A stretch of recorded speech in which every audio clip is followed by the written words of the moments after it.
কথা ছিল দুজনে মিলে গড়বেন প্রেমের তাজমহল, কিন্তু সেই স্বপ্নের অপূর্ণতায় পায়ে পড়েছে এখন শিকল।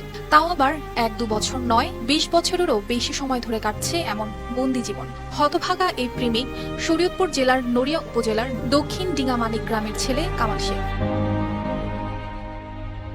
প্রেমিকাকে হারিয়ে জীবন কাটছে মানসিক ভারসাম্যহীন হয়ে।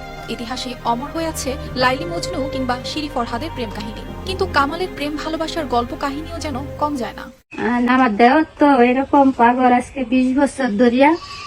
এই যে আমার শাশুড়ি দেখতেছে, ডাক্তার ফকির দেখাইছে, তারপর টাকা পয়সা খরচা করছে। এখন তো আমার শ্বশুর নাই, এখন আমার শাশুড়ি কিভাবে একলা এটা হারে দেখবো, আর আমাকে তো অর্থ নাই যেন আমরা চিকিৎসা করবো।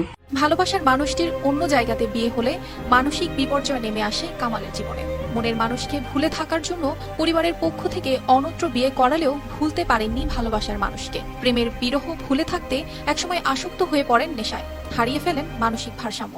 আমার ছেলে আগে ভালো ছিল, আগে কাম কাজ করছে, আনছে খাইছে, আনছে করছে খাইছি আমরা। এরপরে পাগলামি করছে, বিয়া করাইলাম। এরপর পাগলামি করছে, রাস্তাঘাটে যাইয়া মারধর করে, মাইসের লগে কাজ লড়াই লাগাই দেয়, মাইসে পিজায় পাঠায়, মাথা মুচা ফাটাই হেলায়, মাইসের মাথা মুচা ফাটাই হেলায়, ইয়া করে অনেক।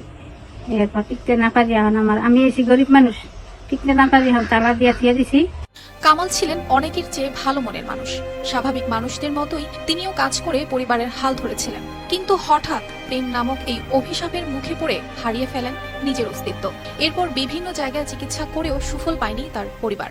বিয়ে করার পরে ওই মাথা খারাপ হয়ে গেছে, মানুষের সাথে জলগালারি করে, মানুষের মাথা বাড়ে পিটান দিয়েছে, মানুষের সাথে জলগালারি করে, মানুষের অনেক মারধর করে। দিকা আমরা বাঞ্জা রাখছি ঘরে শিকল দিয়া 20 বছর যাবত।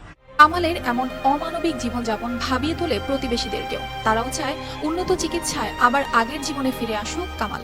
প্রায় 20 বছর আগে একটি মেয়েলি ঘটনাকে কেন্দ্র করে সে মূলত মানসিকভাবে ভারসাম্যহীন হয়ে পড়ে।